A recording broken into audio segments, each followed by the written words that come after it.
Hold on, hold on. Good morning. Are things good with the microphone? Awesome.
I'm gonna let life move me.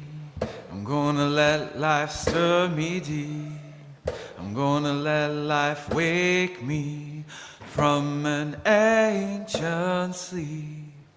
I'm gonna laugh all my laughter.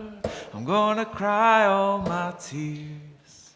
I'm gonna love the rain as deeply as the sun when it clears.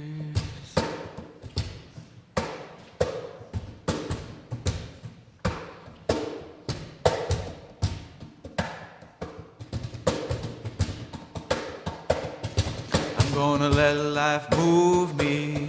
I'm gonna let life stir me deep. I'm gonna let life wake me from an ancient sleep. I'm gonna laugh all my laughter. I'm gonna cry all my tears. I'm gonna love the rain as deeply as the sun when it clears.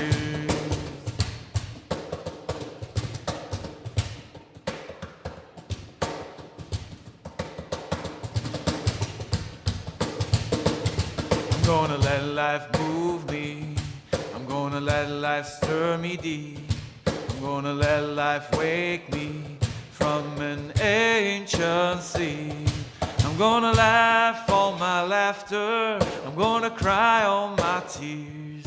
I'm gonna love the rain as deeply as the sun when it clears.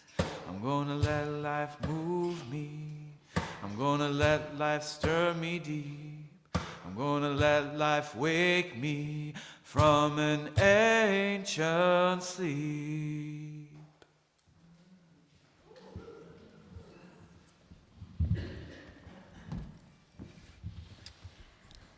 Good morning. Welcome to First Parish in Brookline, a Unitarian Universalist congregation where we strive to be welcoming to all. Our planet is in the midst of several major celebrations. We're partway through the Spring Festival, which was kicked off last week with the Lunar New Year. Over 1.5 billion people are celebrating. The holy month of Ramadan began just a few days ago, and about a quarter of the world's population is fully engaged in this month of fasting, reflection, and evening festivity.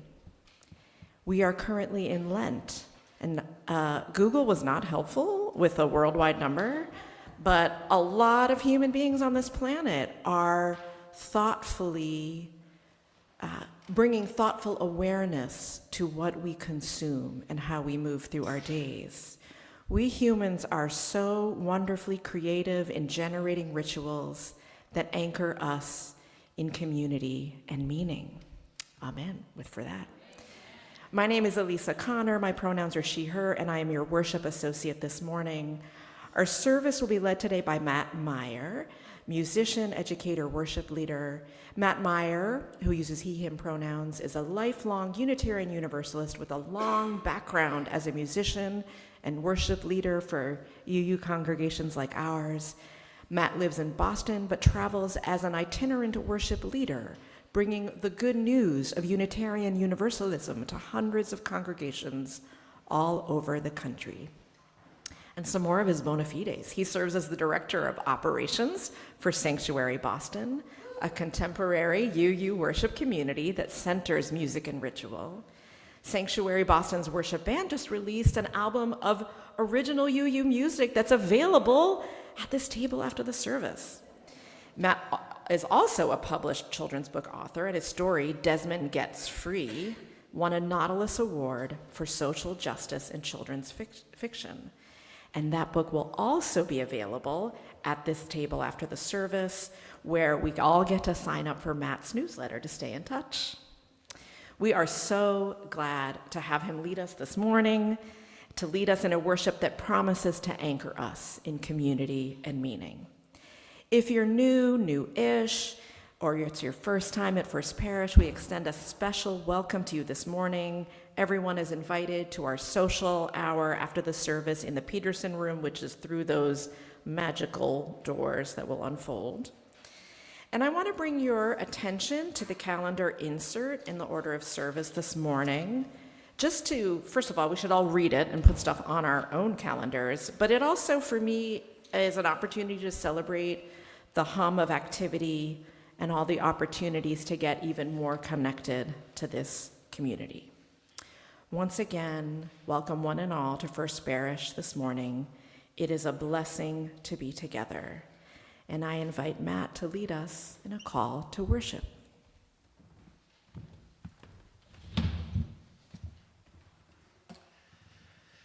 Today's service is about faith and about doubt. And so we begin with these words by a collective called Enfleshed Liturgies.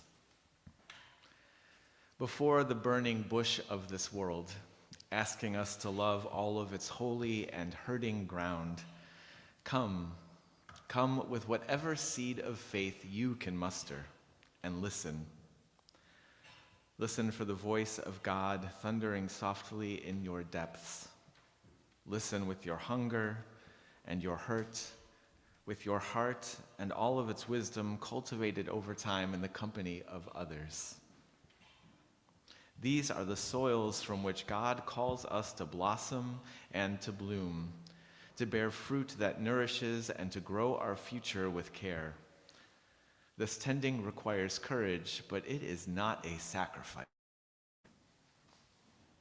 Just let yourself unfold in the direction of shared flourishing.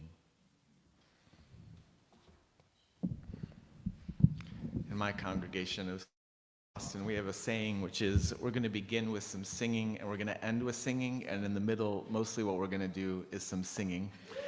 And so I invite you into that spirit this morning, and I invite you to do that in whatever way your body and your spirit need this morning. So if the words elude you and you just want to hum along, that's okay. That's just as good. And if what you need this morning is to just sit in silence and soak in the sound of the room, that's okay too. That's just as good. And if what you need this morning is to rock out like you are alone in the car with your radio, this is your morning to do it, and we've got space for dancing. In this service of faith and doubt, the service of the complexity between the two, we'll begin with a song inspired by these words of Leonard Cohen. Forget your perfect offering, just ring the bells that still can ring. There is a crack in everything that gets in. The whole song is call and response, so you never have to remember a thing. It goes like this. Forget your perfect offering, forget your perfect offering. Just ring the bells that still can ring, just ring the bells that still can ring. There is a crack in everything, there is a crack. This part goes faster. That's how the light gets in, that's how the light. We'll try that whole part. That's how the light gets in, that's how the light gets in, that's how the light gets in, that's how the light gets in. Forget your perfect offering, just ring the bells that still can ring. There is a crack in everything. Here we go. That's how the light gets in. That's how the light gets. All right, I think we got it. I'll invite you to rise in body or spirit. If you're so moved, sing out like you mean it.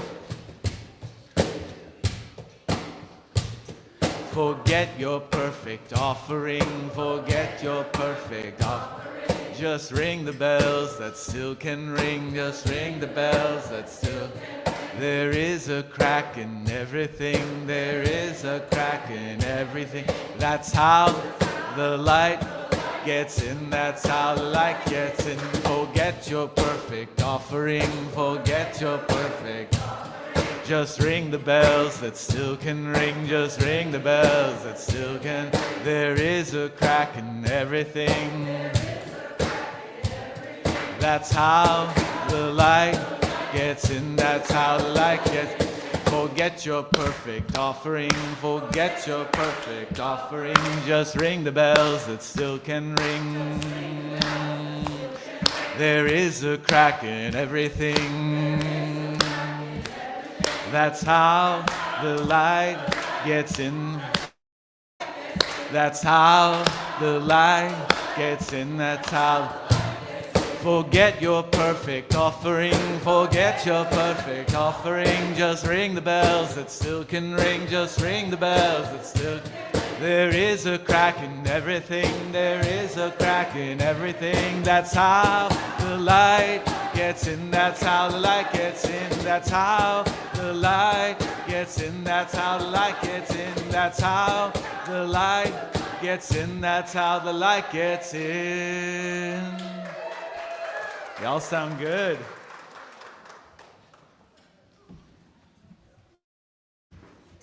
Thank you so much. We're going to raise the roof. I invite Seth and also Eliza to come forward to light our chalice. And I invite you to join in reading our community's covenant in your order of service, first in Spanish and then in English. Nos entregamos y nos comprometemos a caminar juntos como congregación, prometiendo con mucha fe cuidarnos mutuamente y deleitarnos en el amor que permanecerá entre nosotros. We give ourselves one unto another, covenanting to walk together as a congregation, promising faithfully to watch over one another and to delight for love to abide in our midst. And now we'll have some time for all ages.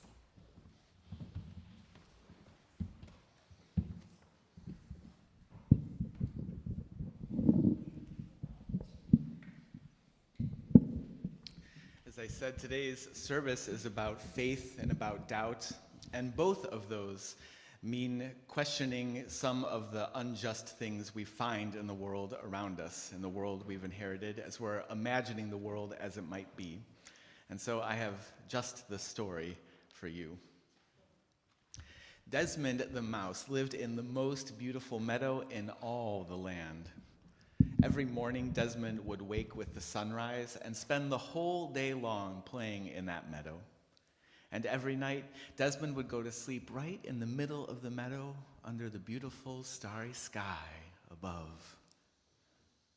One night, though, Desmond woke to find that it was still dark out. So he tried to roll over, get more comfortable, go back to sleep, but something was not right.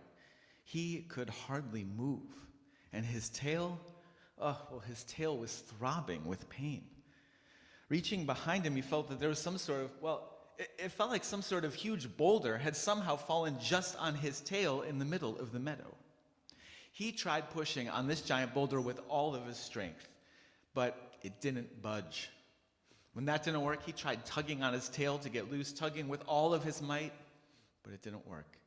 He kept at it, though. He was pushing and tugging and tugging and pushing over and over and over again, till finally he was exhausted and out of breath and had just about given up when he saw another animal passing by through the meadow.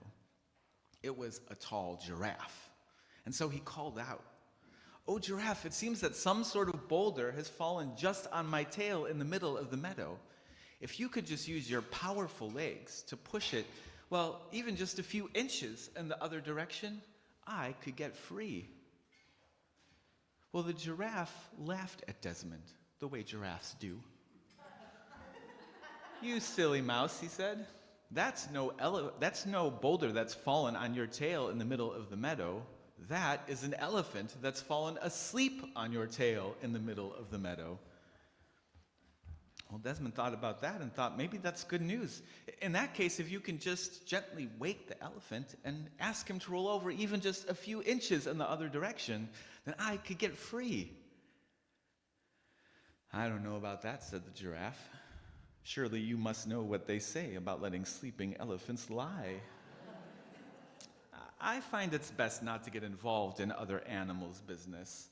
I find it's best to remain neutral in times such as these." Desmond sighed and said, "I do not appreciate your neutrality." The giraffe wandered off, and so Desmond tried shouting as loud as he could to wake the elephant, but those giant elephant ears at the way other end of that giant elephant body, they were just too far away for his little mouse voice.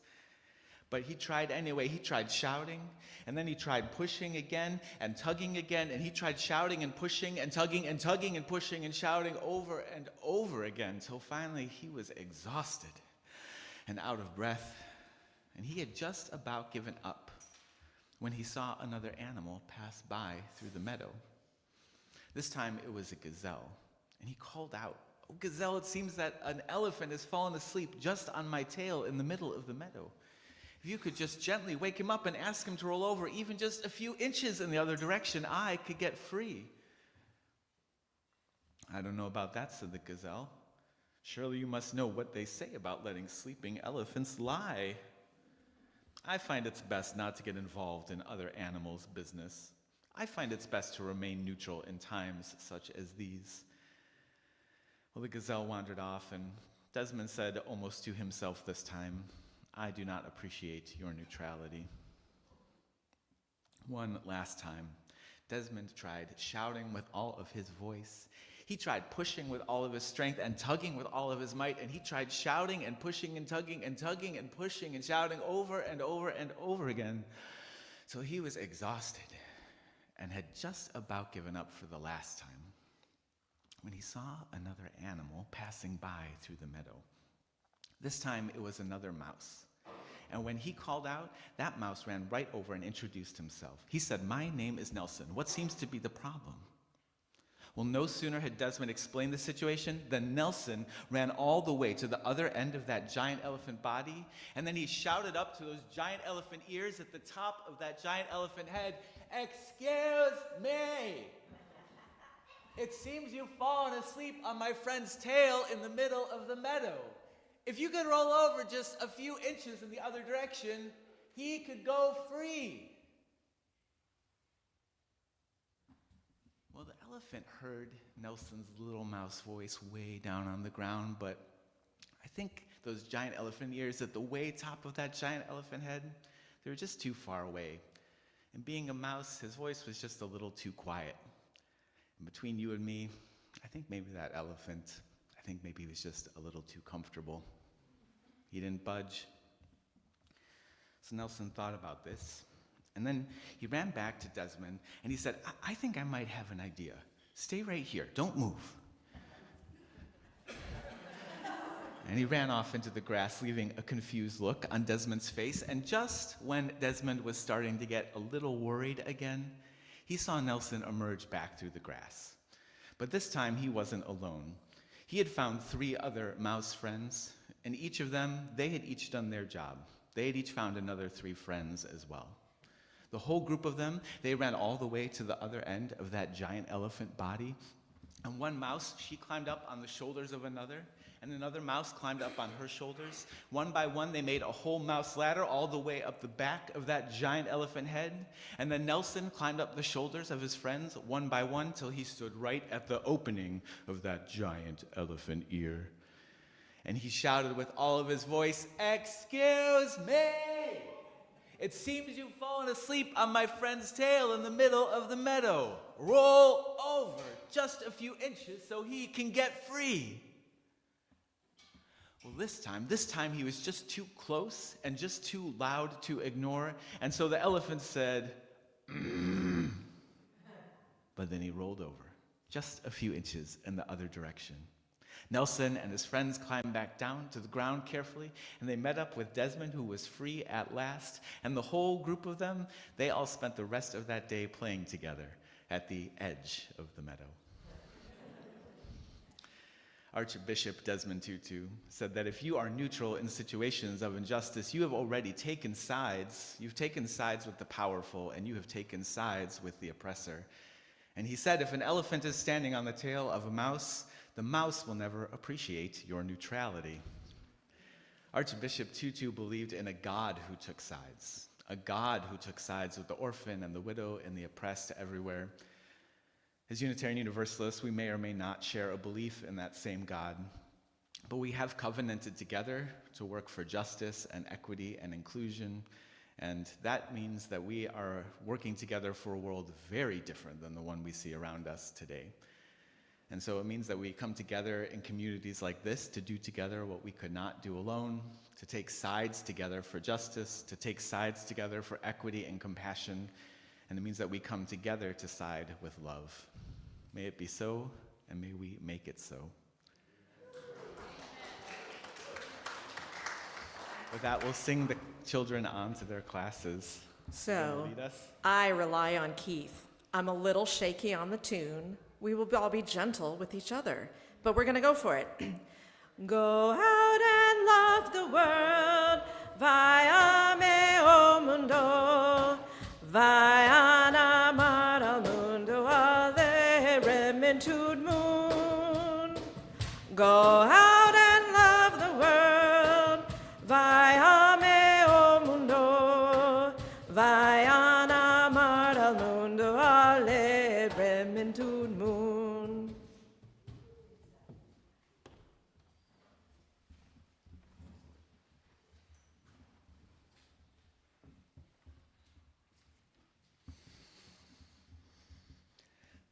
I invite you to breathe deeply, to be present in this place where for now at least there is nowhere else you need to be.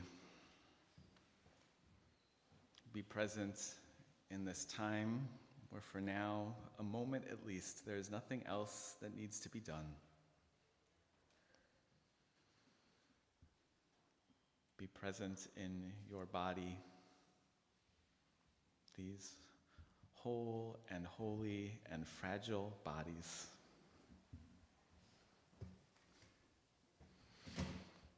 We'll begin our prayer with a song. Hold on, hold on, my dear ones, here comes the dawn.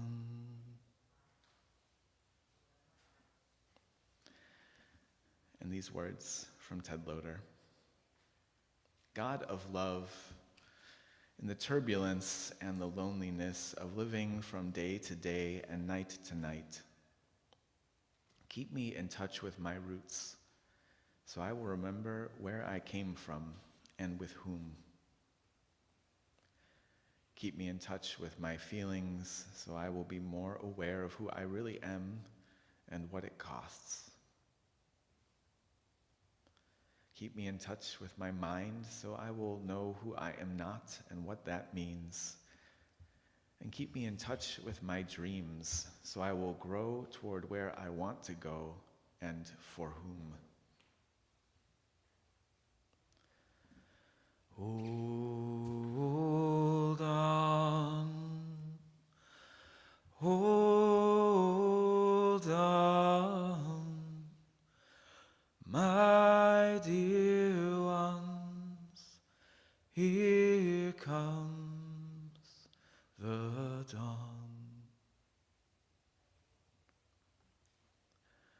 O God of love, deliver me from the arrogance of assuming I know enough to judge others. Deliver me from the timidity of presuming that I don't know enough to help others. Deliver me from the illusion of claiming I have changed enough when I have yet only risked a little. That, so liberated, I will make some of the days to come different.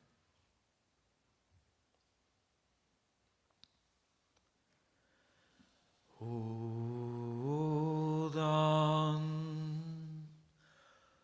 hold on, my dear ones, here comes the dawn. Let us join together in shared silence.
This song comes to us by way of Minneapolis, where it's been sung in the streets for those resisting the occupation there, the ongoing occupation, sung in churches for vigils in the evening, sung in marches, sung off the back of pickup trucks.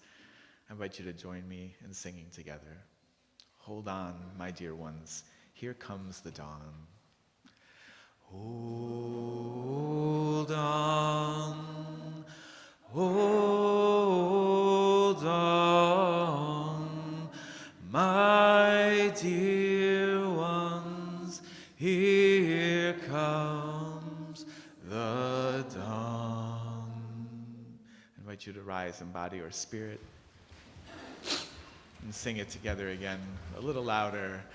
Hold on, hold on, my dear ones, here comes the dawn.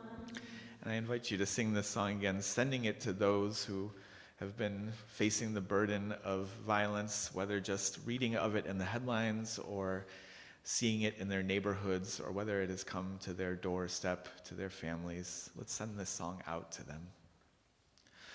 Hold on, hold on, my dear ones, here comes the dawn.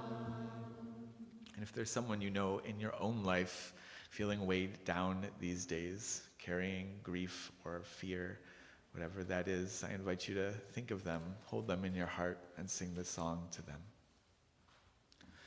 Hold on, hold on, my dear ones, here comes the dawn.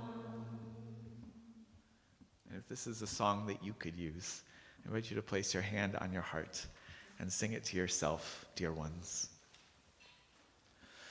Hold on, hold on, my dear ones, here comes the dawn.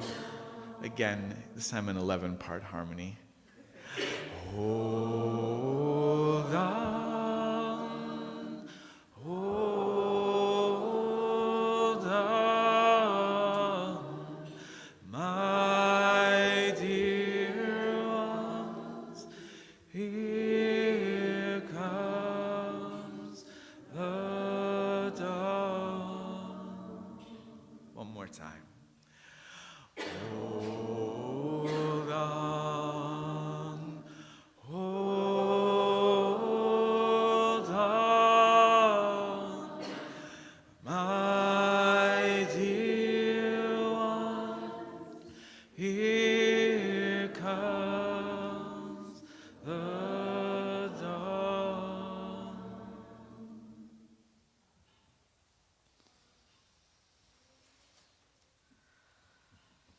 I invite you to take a deep breath, and you may be seated as you exhale. As my friend Glenn Thomas in Minneapolis says, set the song down gently.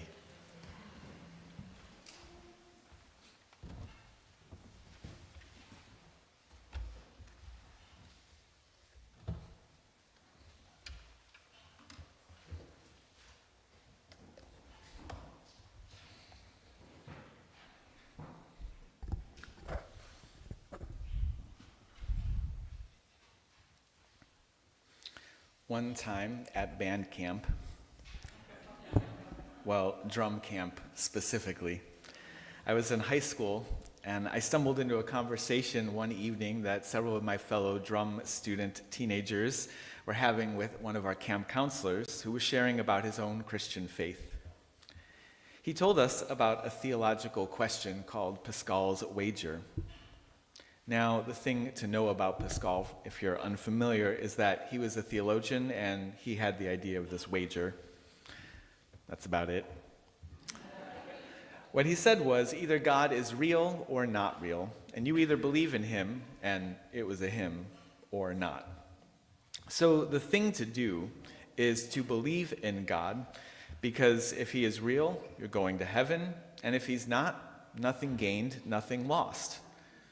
But by not believing, you are just rolling the dice on the possibility of a zillion years of suffering. Now, at the time, as today, identified as an atheist, a humanist, mystic atheist, but atheist nonetheless, at least in regards to this particular kind of God. And this question of the wager, it didn't quite convince me to believe in my counselor's God. But I'm going to be honest with you and tell you that I secretly struggled with it for years. The thing was, the logic of it just seemed so sound to me. I didn't want to admit to others, or even to myself really, that belief was perhaps the more rational choice. It was over a decade later when I admitted my doubt out loud. I was doing the dishes one evening with a housemate, discussing theology, like you do. And for the first time, I admitted my doubt in atheism. Being able to name that doubt out loud opened up a conversation that helped me talk through my complicated feelings about it. And it was in that conversation that I realized, well, you could place this same wager on any religion or any idea of God. The choice was never only whether to believe in a specific kind of camp counselor's Christian God or not. The choice could be between any of 1,000 versions of the divine in 1,000 different belief systems. And in that case, well, then the most rational choice becomes to believe in whichever God threatens you with the worst violence for non-belief. Friends, if every God says to you, believe in me or else, the one to pick is the one whose or else is the most terrifying. That way you have the best chance at avoiding the worst version of hell. I hope it goes without saying, this is no way to be religious. This is no way to run a life of any kind. Any God who would treat heaven as a bribe for the faithful few is no God of love, and is no God worthy of our praise, certainly. Our spiritual ancestors founded the Universalist tradition by proclaiming this exact heresy 200 years ago. I will always remember, though, the time in my 4th grade religion class in Lutheran school when my teacher told us that the Bible clarified that only 144,000 people would get to heaven. And that's not like per year. At the time as a 4th grader, I couldn't even do the math to realize exactly how vanishingly small my chances were, but I knew that they were slim. And at the time, I responded by wanting more than anything to be good enough to make the cut. But now I look back and I recognize that I wouldn't want to be part of a club today that was so exclusive to so many. But we know that unjust authorities all over the world maintain their power by offering privileges to pay off the loyalty of the few at the cost of the many. I would not take that bribe, not on earth and not in heaven. Now, if you're in this gathering, this sanctuary here this morning, this is probably old news to you. Not many people even visit a Unitarian Universalist congregation without having rejected at least the traditional idea of hell. But we know that the story of an authority who would offer salvation to some at the cost of the many in exchange for a regime of fear and loyalty, this is a story still too much with us. This is the story of white supremacy. It is the story of patriarchy. It is the story of every ism that divides us against each other, offering privileges to just a big enough group that they don't question the injustice of the larger system against their neighbors. Perhaps the most vivid story I've heard of this is the Flying Horses Riot, which took place in Philadelphia in 1834. An organized white mob destroyed the homes there of African Americans living in their neighborhood. Irish immigrants living in the same neighborhoods were told in advance to put a candle in their window on the night of the riot. This would be a symbol that this was a household that was white, or at least not black, and so their homes would be passed over and spared. These Irish immigrants, my own cultural ancestors, were forced to choose sides. They had entered the new racial hierarchy of this new country, and they faced a question between safety for themselves and their families or dignity for all. Many of them put a candle in their window. They chose whiteness, and their homes were spared. This is part of the story of how the Irish became white. Systems of injustice continue to offer these bribes of privilege to many of us, white folks, able-bodied folks, men and cis people, perhaps most egregiously, those who literally inherit money from a previous generation of even greater systemic segregation and inequality. We are promised safety and comfort for the few as long as we put a candle in our window and close our eyes to the violence outside. These systems perpetuate the lie that you can keep your family safe as long as you are silent about the violence down the street. Before I had admitted my doubt in atheism, I struggled. I struggled for so many years with Pascal's wager. Not because I had the wrong answer, but because I was asking the wrong question. Dear ones, don't just doubt the religious answers that some people give you. Doubt the questions. Doubt the questions that don't begin with love. Doubt the questions that are meant to control us or divide us, particularly the so-called saved from the unsaved or the documented from the undocumented. This is a tradition, ours, this universalist tradition, which says we are all saved together or no one is saved at all. We are bound up with each other. We are interdependent with one another. Now, you all are probably familiar with the basics of many religious traditions from around the world, but I want to tell you about a religious tradition that is as global as any of them, as old as all of them, the ancient religious tradition of holy doubt. I want to tell you, in fact, about 3 traditions of doubt that we can root ourselves in as we find our way forward in community together. The first tradition goes back at least as far as Anaxagoras, whose name I have practiced saying all week long, and I kind of nailed it. He was the first person in history to be indicted in court for atheism in the year 467 BC. The charges were brought against him because he had seen a meteor fall from the sky and land on the ground. And when he saw that fiery rock on the ground in a field, he wondered if maybe all of the stars and planets in the sky might be just fiery orbs of metal and rock, instead of gods traveling the heavens in chariots. This was his crime. This first tradition of doubt is a tradition of people looking up to the heavens and wondering if they're not so different from the world we can grasp here on earth as it is in heaven. This first tradition is what gave us the scientific method. It is doubt in the unquestioned supremacy of tradition, and it is belief in the possibility of learning and change. It is faith in truth seeking.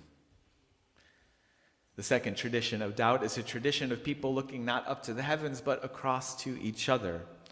Learning from other cultures and traditions can wonderfully lead us to second guess our old narrow assumptions. This tradition goes back at least as far as Xenophanes, who was also Greek, but traveled all over the ancient world. And the more he traveled to other nations and cultures and traditions, the more he noticed that the Greek gods back home were so Greek. He ended up theorizing that if horses ever learned to paint, they might paint gods that look suspiciously like horses. This second tradition is the tradition of cultural engagement that invites us to see the world through another's perspective as our own perspective is expanded. This tradition is the basis of every movement for peace. It is doubt in the stories we have once taken for granted, and it is belief in the experience of those who are different from us. It is belief in diversity and equity and inclusion. And the third tradition of holy doubt is the sacred tradition of questioning unearned and unjust authority. For this last one, let's go back to the Bible itself.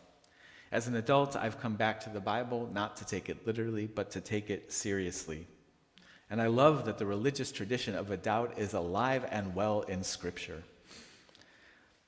On several different occasions in the story of Exodus, God gets angry with the infidelity of the Israelites as they are on their way to the Promised Land.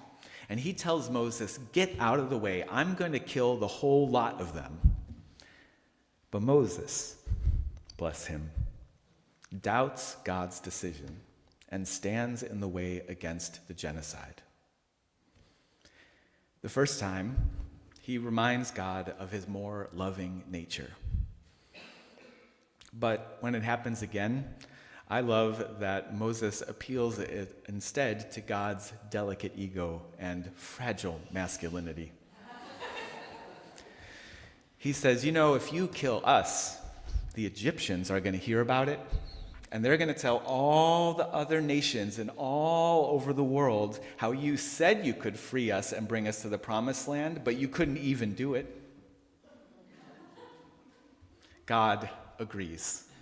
And the Bible tells us God for the evil which he was about to do. When we doubt the seemingly limitless power of violent authorities, when we resolve to stand strong in faith for love and justice, peace is possible, and even God himself may repent for his violence. This third tradition is the tradition of justice. It is doubt of unearned authority, and it is belief in the inherent worth and dignity of every single person. Any God that would treat heaven as a bribe for the faithful few is no God of love. But we know unjust authorities all over the world maintain their power by offering privileges to pay off the loyalty of the few at the cost of the many. Beloveds, do not take the bribe. Do not take it in heaven, and do not take it on earth. Don't just doubt the religious answers that some people give you. Doubt the questions when they don't begin and end with love. These are the three traditions of holy doubt that I commend to you, which are also three traditions of faith, three traditions of belief and conviction. Belief in the possibility of learning and change, which is a celebration of truth. Belief in the experience of those who are different from us, which is a celebration of thriving, beloved community.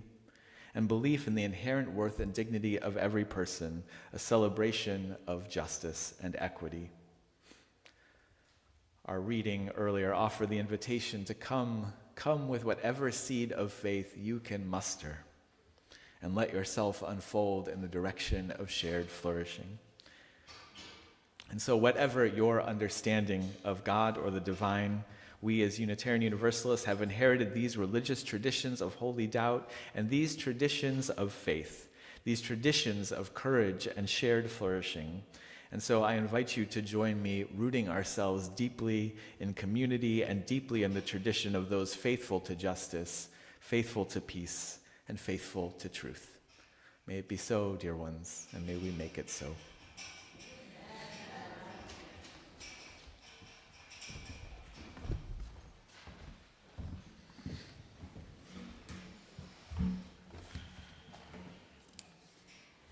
This is the time in our service where we invite your generosity to help pay for the good work of this community of faith and hope, rather than accept the bribe of injustice. Let us invest in ourselves and in this rich community of questioning and love. I invite you to give as generously as you are able. Our offering will now be gratefully received.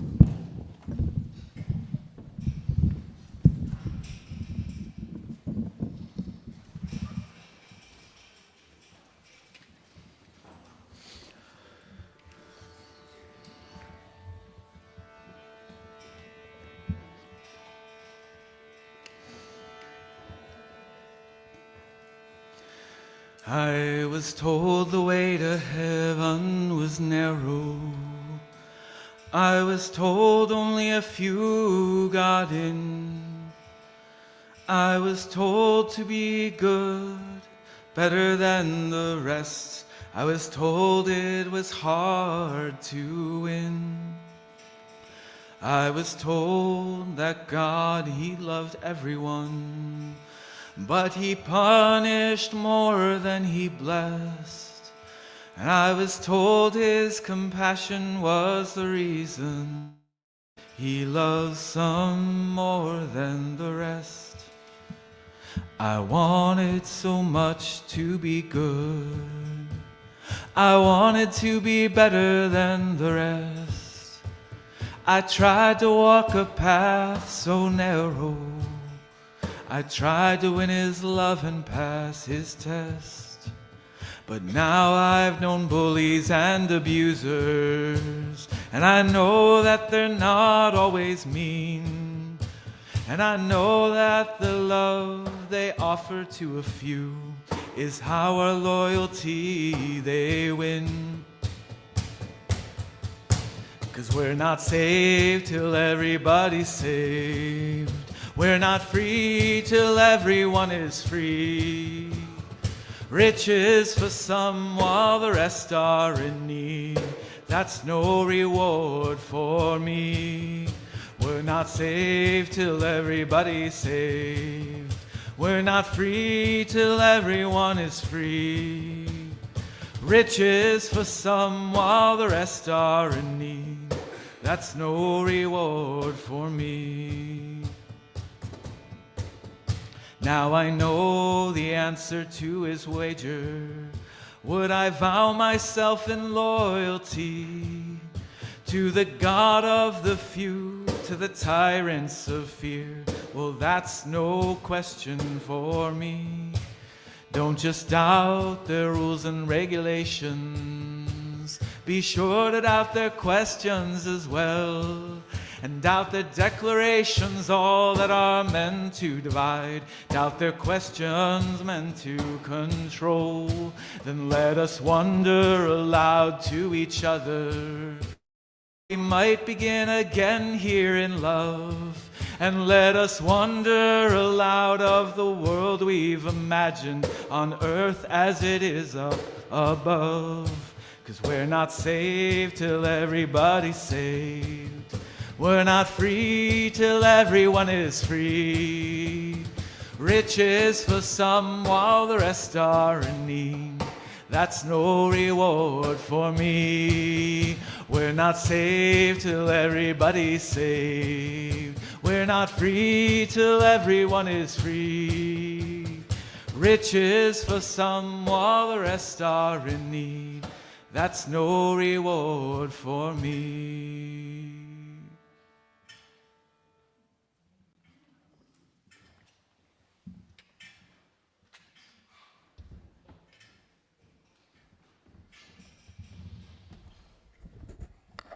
Good morning.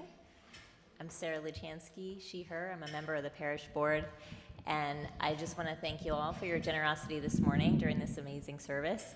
And also, on the board, we see these gifts as an act of trust, and as we head into another budget planning season, it's a good time to reaffirm that we are really continuing to do our best to live within our shared values as we accept these gifts. Thank you.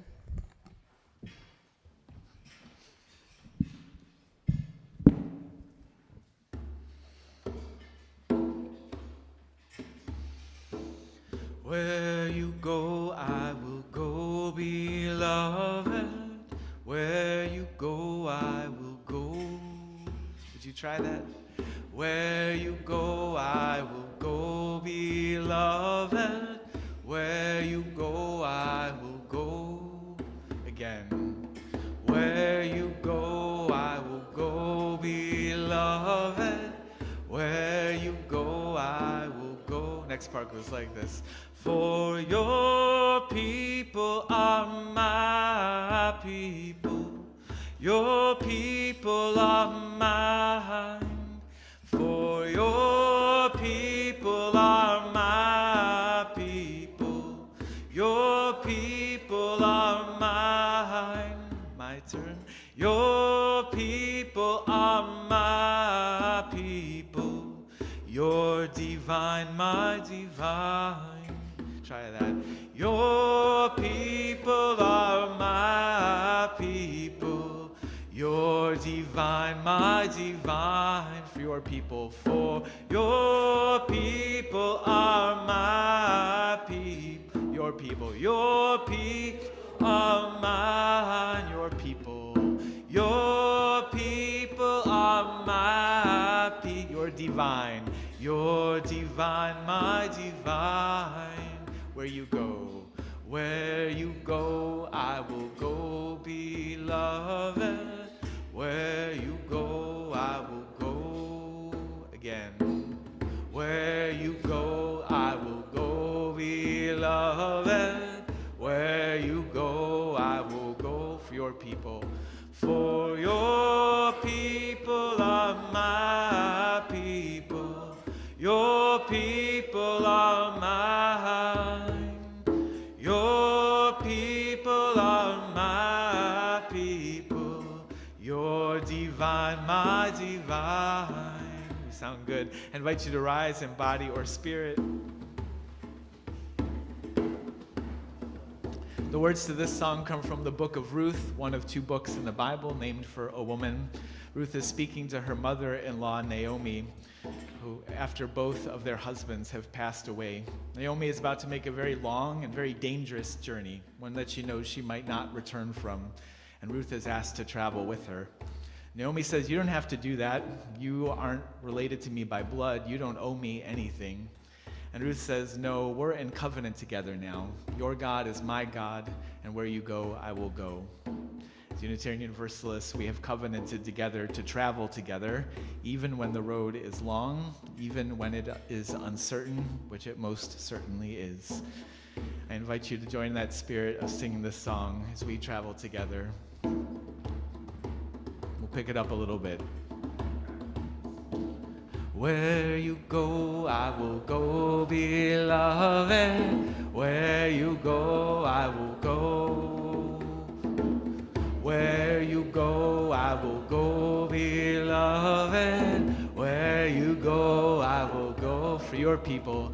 For your people are my people. Your people are mine. Your people. Your people are my people. You're divine, my divine. Where you go, I will go, beloved. Where you go, I will go. Where you go, I will go, beloved. Where you go, I will go. For your people are my people. Your people are mine.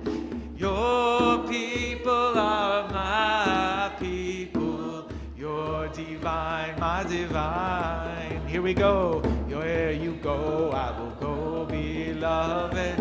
Where you go, I will go. Where you go, where you go. Where you go, I will go, beloved. Where you go, where you go, where you go. Where you go, I will go, beloved.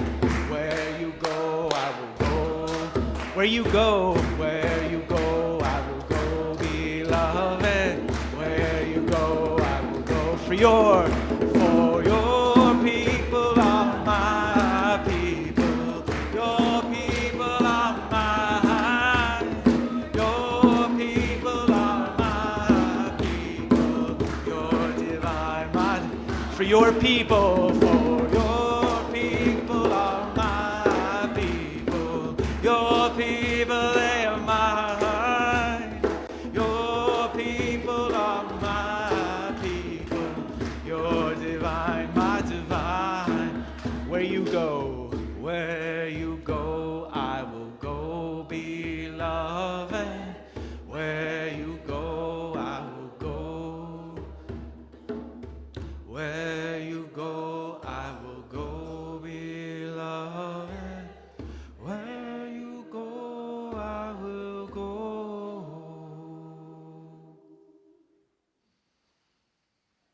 Amen.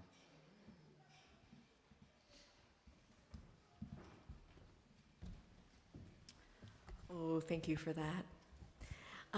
Peter, may I invite you forward because I think my previous chalice extinguisher is not in the room. So please join in our unison affirmation as Peter extinguishes our chalice. Apagamos esta llama, pero no la luz de la verdad, ni el calor de la comunidad, ni el fuego del compromiso. Estos los llevamos con nosotros y los ofrecemos para bendecir al mundo. We extinguish this flame, but not the light of truth, the warmth of community, or the fire of commitment. These we carry with us and offer as gifts unto the world. Beloveds, may we go forth this week in faith. Faith in the possibility of peace, faith in justice, and faith in truth-seeking. This path requires courage, but it is not a sacrifice. May we just unfold in the direction of shared flourishing. Go in peace, go in love, and go and be blessed as you are each a blessing to others. Amen.